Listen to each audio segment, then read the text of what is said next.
So let's move on now to look at conversations in a hostile environment in 20 minutes. Jesus lived in not just,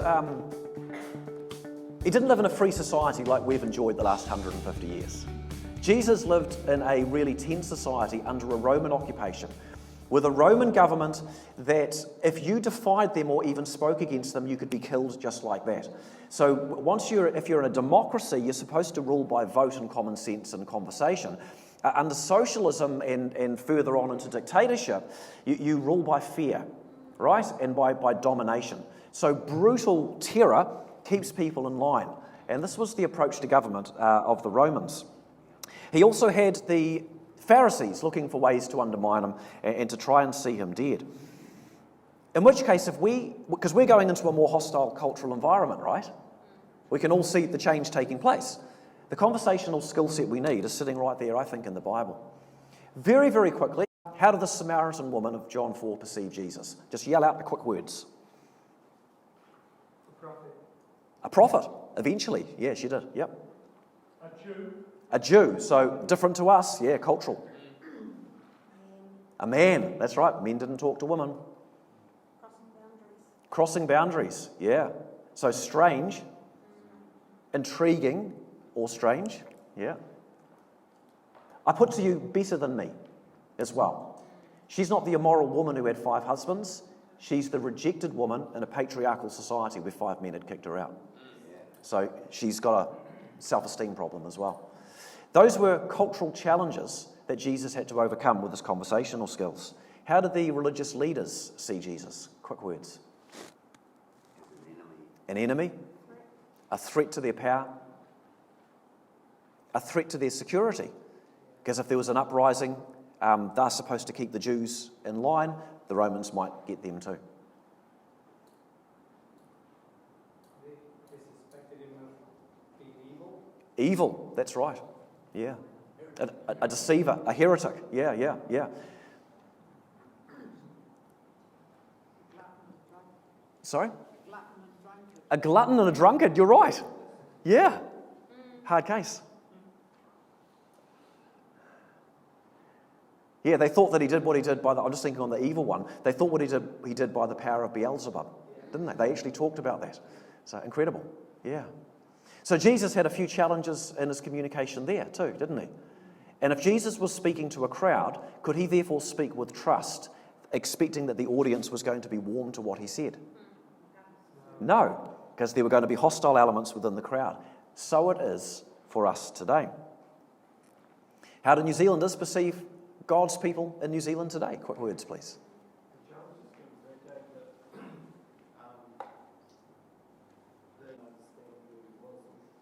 Yeah. Fantastic point. The majority actually loved him, but the hierarchy was against him. Yeah. They celebrated as he goes into Jerusalem, but then somehow there's a mob rallied to say crucify. Yeah. How do New Zealanders perceive us today? Backward, irrelevant. Years ago, you felt the Lord saying the spirit over New Zealand was one of indifference. Indifference. We have a spirit of indifference. Yeah. You've got your truth, I've got mine. She'll be right. Yeah. How do people perceive us? Judgmental. Yeah. And sorry, just another religious group, one amongst many. Yeah.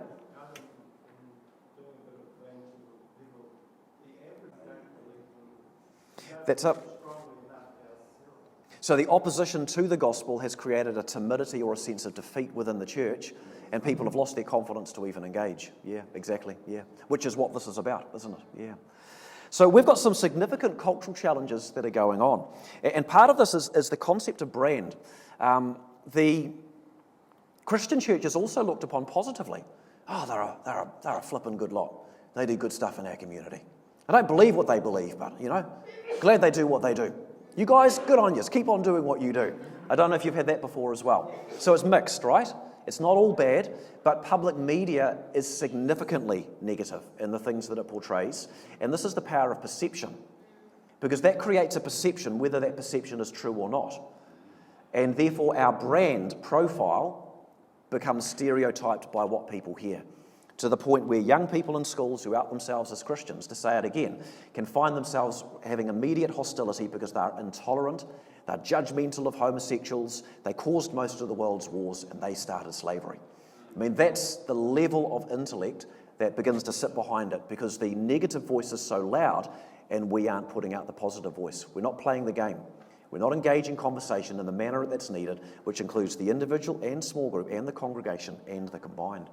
Okay, so here's some Hope Project oppositions. These are things non-Christians say about Christianity related to Christmas, because we get about 1 million engagements online a year in our Hope Project social media.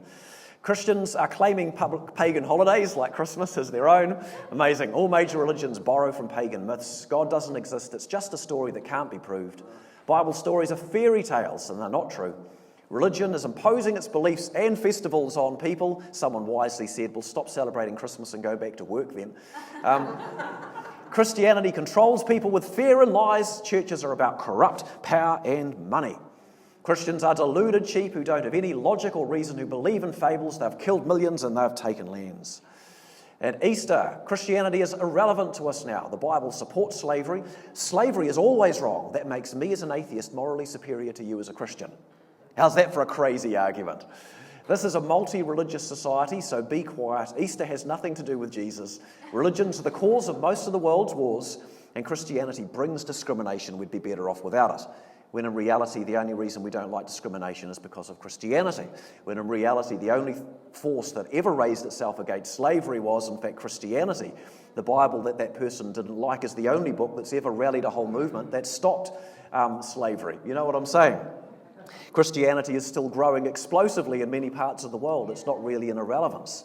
If you look at testimony, Christianity changes lives. Try and show me a religion where you get the profound life changes that result mystically after a person professes faith in Christ. It is a mystery to behold. Here are 2 key cultural misunderstandings. I think these sit at the root of most of our difficult conversations. Number 1, to disagree with a dictated public view is intolerant. So the government get to tell us what morality is and isn't, rather than any fixed objective basis for morality. If you disagree with what they say is true, you're intolerant. We have to challenge this very idea. Tolerance is about how we treat people irrespective of how much we disagree. That is a statement, in fact, to memorise in your own words and get into your vocabulary. Because whenever this begins to rear its head in conversation, which doesn't take long when you touch certain topics, you have to say, hold on a minute. If you're asking if I'm tolerant, I'm totally tolerant. I can hang out with and accept people who I disagree with on major issues any day of the week, no problem at all. I'm tolerant. But if you're saying tolerance means I have to agree with you, that's not actually tolerance, is it? So we've got to call it for what it is. Don't get trapped in the issue. Look behind the issue and identify the hindrance. This is one of them. The second hindrance, or misunderstanding, is that the dictated or popular moral values, sometimes they're dictated, just to give you, again, to mention what I mentioned yesterday, just so we begin to get understand vocabularies.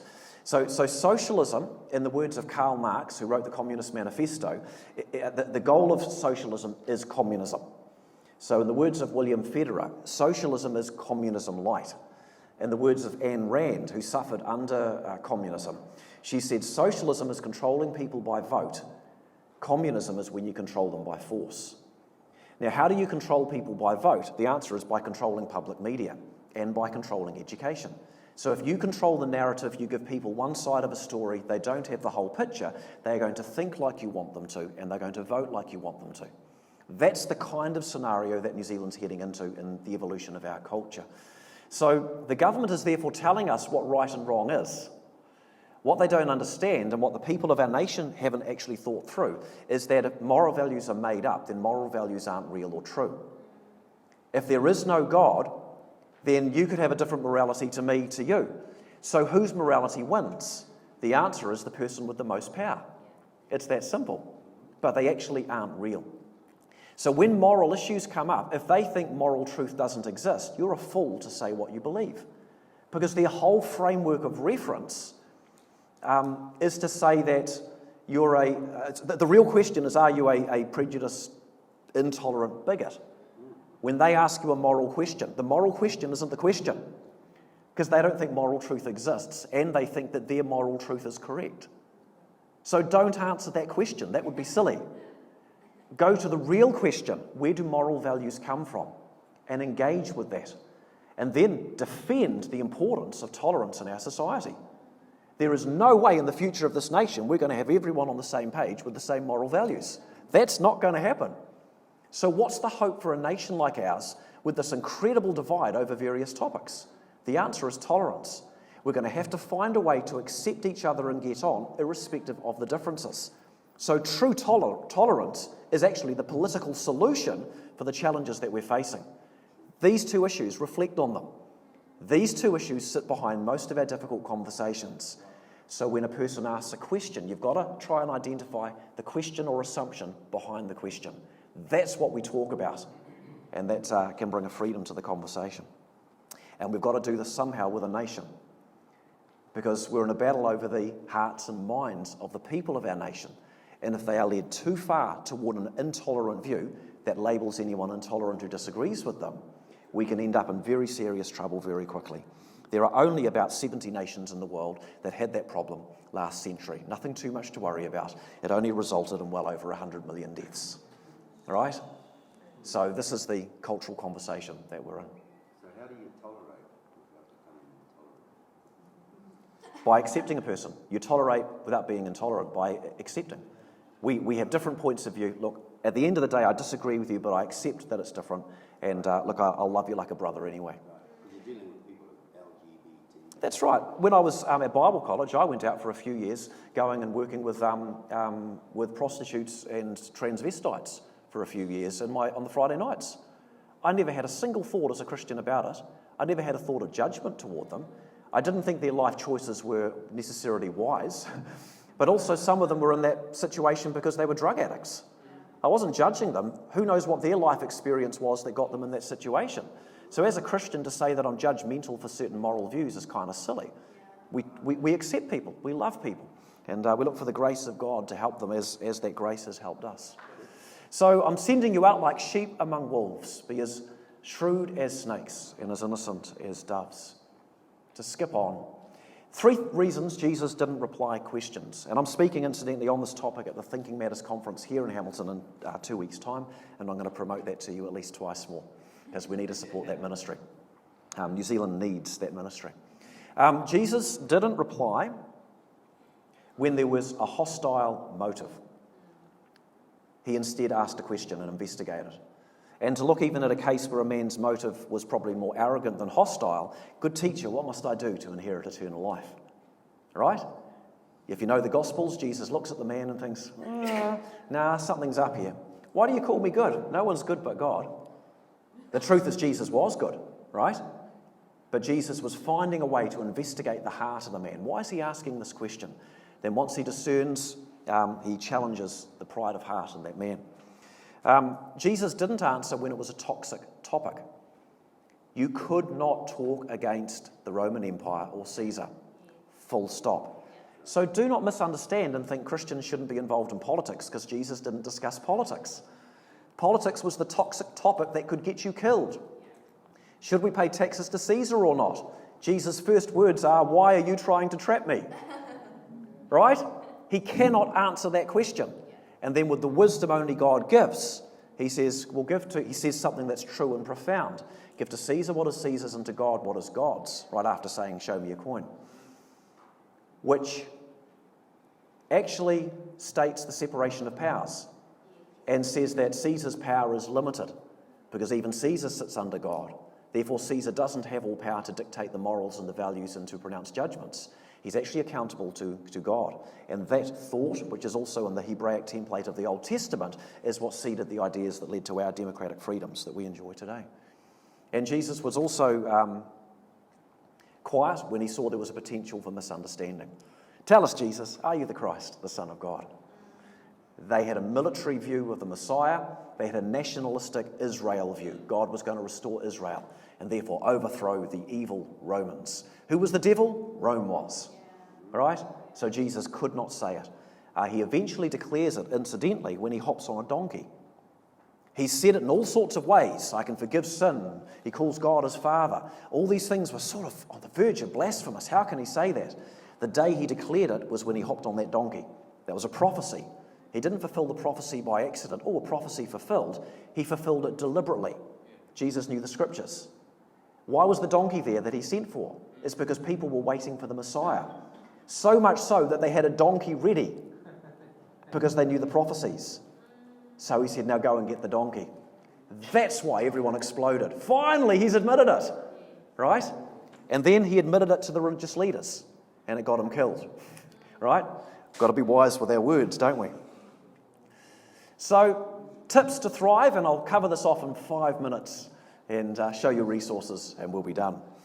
So, first of all, we communicate differently with different audiences. Let's learn to discern this, and let's free ourselves to treat and respond to different people differently without feeling we've always got to say our piece. When Jesus engaged with an interest person, he engaged. If they were disinterested, he only tried to intrigue them. That's what storytelling does. And if they were hostile, he deflected them. By what authority do you do these things? Hostile audience. Jesus could have answered that question in a different context, like if his disciples were to ask him, all right? But he doesn't. He comes back with a question. John the Baptist, by what authority did he do what he did? Answer my question, I'll answer yours. Second tip. Know the issues of your day and avoid quotable quotes on them. All right? So you're allowed to criticise Rome. You are allowed to criticise the government. You won't lose your life for that, right? But there are other topics that it's pretty unwise to make a statement on. You have to be pretty calculated to make a statement about those things because the potential for misunderstanding and judgment toward you is growing, and that hostility is growing. Number 3, practice replying questions with questions. We've got to practice the skill sets involved. I'm going to show you a 5-minute video in a second. Let's keep this going. Know when not to reply at all.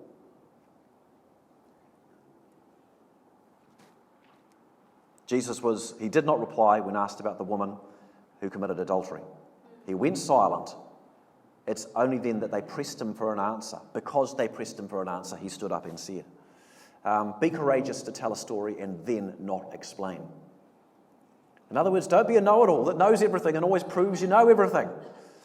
Know the context, and if it's hostile, have some self-control. Instead of making a statement, tell a story that evidences what it is that you'd like to say, but doesn't make it completely clear and leave them confused. The Pharisees kind of knew he was talking against them, but they couldn't nail him on it. I was quite sure that one was about us, though, and they were unhappy. It's a communication skill. So we're going to watch a 5-minute video. I'll show you resources and we're done. This is the last of the 16 Because We Care videos I just showed you. And this is a summary of things I have said in awkward or difficult conversations. So enjoy this one. And if we just check the volumes, good to go there, Michael.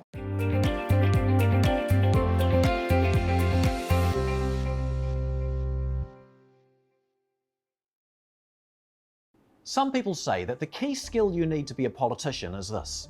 You have to be an expert at talking endlessly while saying nothing. And while it might sound like a bit of a joke, the fact is that politicians actually need this skill because media are regularly trying to trap them in their words. Which begs a question. Is being able to talk endlessly while saying nothing actually such a bad thing? When we're in hostile environments, our words count because they can be easily misunderstood or misrepresented. For example, if you said in a church environment, let's go out and get some people saved, church people might understand what you mean. But what about the non-believer listening to the recording later? How are you going to get some people saved? Are you going to push your beliefs on them? That doesn't sound good. And this means we need to be aware of what our words might sound like to others. Now, the politically correct way of saying the same thing always takes longer. For example, let's go out and encourage people to consider the Christian message of hope. But this longer path is also worth it because cultural misunderstandings come at a cost. This care with words is important nowhere more than when discussing the controversial moral topics of the day.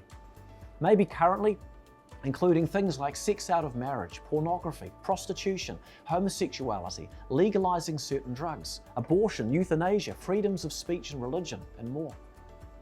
Because we can think we're saying one thing while those listening hear another. So today, to bring a number of things we've discussed in the series together, I'm going to share some examples of things I've said in conversation to reinforce that we really are wise sometimes to say nothing, only unless we can really say something. I'm rarely asked my opinion on controversial issues, but my approach is usually to avoid a direct answer while indicating that I'm generally morally conservative, but most importantly, I affirm the need for freedoms to exist in a society for people to hold different views. And usually making this point is enough, because while I haven't answered their stated question, I've usually answered their unstated and emotional question. You see, a big fear that the public have these days is that because the Christian faith holds to certain moral views, it might become the cause of discrimination. Now, this idea is actually crazy to me, because the Christian faith is the source of our nation's values on things like charity, equality, and tolerance. We're the people who help others, irrespective of differences, every day all around the globe. But the public aren't being told this. We have a branding problem, so we need to be wise. But let's be clear, the real question is often the question behind the question. And it can be something like this: are you a prejudiced, biased bigot? And that's why answering the stated question is sometimes a foolish thing to do.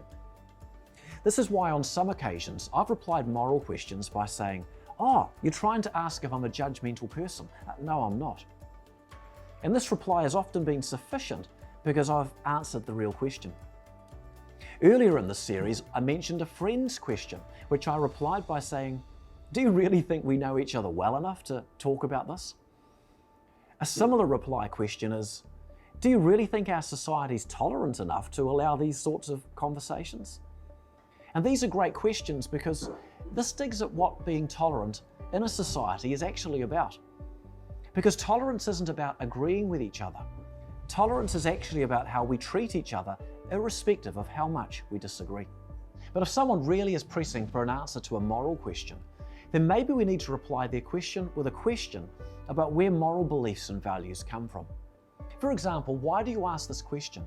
What's your particular interest in it? And why do you pick this moral issue and not another? Because ultimately, the question that sits behind all moral questions is singularly this: where does morality come from?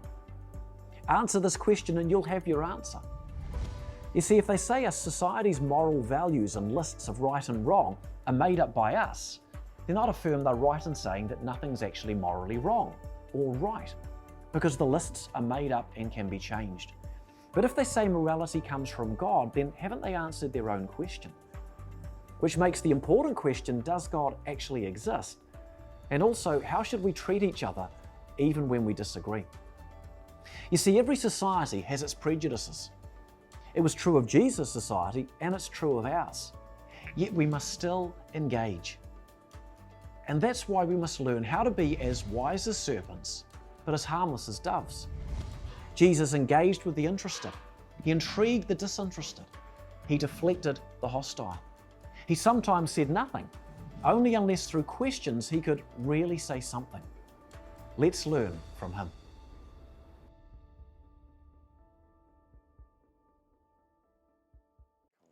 So let's look very quickly at some resources, and so you see where they are, and we will leave that session there to come back to that and questions another time, a bit later. If you click on Shop, as I've mentioned, we do have a section of books on conversational skills. This is a topic in part of my books, Because We Care and Elephant in the Room, which are there for $20.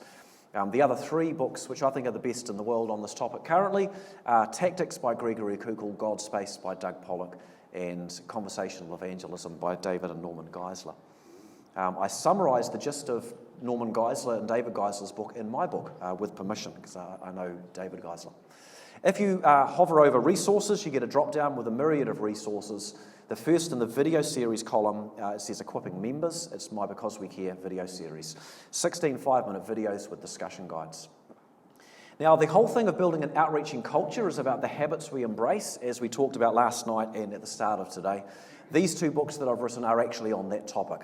They just happen to include the conversational skill set as well. Another book that's on that topic, to note it, the only other book I'm aware of on that topic, Organic Outreach by Kevin Harney. So he talks about the 1 degree rule and the 2 degree rule. So again, great principles. If you were to click on church leaders, you would find yourself, well, in the drop-down with a myriad of resources to discover. There's more here usually than people expect, but if you go to the church leaders page, you'll find that there's 4 videos for an elders board on how to build outreach and culture. That includes the small group video that we watched together last night. That's that one there, and you can click and get notes for each of these underneath each video. Down on this, there's a whole lot of resources. If you click on sermons and studies, you'll find yourself at a bank with 6 4-week-long sermon series with matching small group studies. As Word documents, you can make your own with no need to give credits or anything like that. Some include graphic design, PowerPoints like Teamwork Makes the Dream Work and Everyday Spiritual Conversations. On the left of that same page, there are small group discussion guides on topics that don't have sermons attached. These are specifically related to the Hope Project booklets, which cover off New Zealand's history and where we got our values from. So in each case, like on the topics here of charity or the equality of men and women, it looks at the biblical basis for that, but then it summarises again the history to force small group members to articulate it themselves, with history summarised in Hope Project booklets. Because what's the point of reading something great in a Hope Project booklet if we don't remember the story to tell it? Surely that is the point. You can click on the videos link and find a series, about 10 different series of videos, including Because We Care, but also others. You can click on the printed bulletin articles link and find a series of 16 two-sides of an A5 bulletin articles to print out and give to your church with the bulletin. Like I said last night, so you're hammering people through the pulpit and the small group and through video and through the bulletin and in the youth group. And so, as noted also, if you click on the youth link at altogether.co.nz, you're redirected to God Talk, where there is a bank of resources on the exact same stuff with discussion guides going with videos for youth, leadership stuff and school stuff. And at the bottom of the pages, you will find, under the videos, a place where youth leaders can link up to, just go through that quickly, to get monthly updates which remind them of those resources. So we'll skip the Q&A and we can come back to that later. I hope that's been useful for you. There is a dozen sermons worth of application there for you, as I mentioned, and some of those sermon series or small group discussion study series would need to be a few weeks long on just one of those applications. But my intent wasn't to equip you, it was to paint a picture of what you could equip others in. So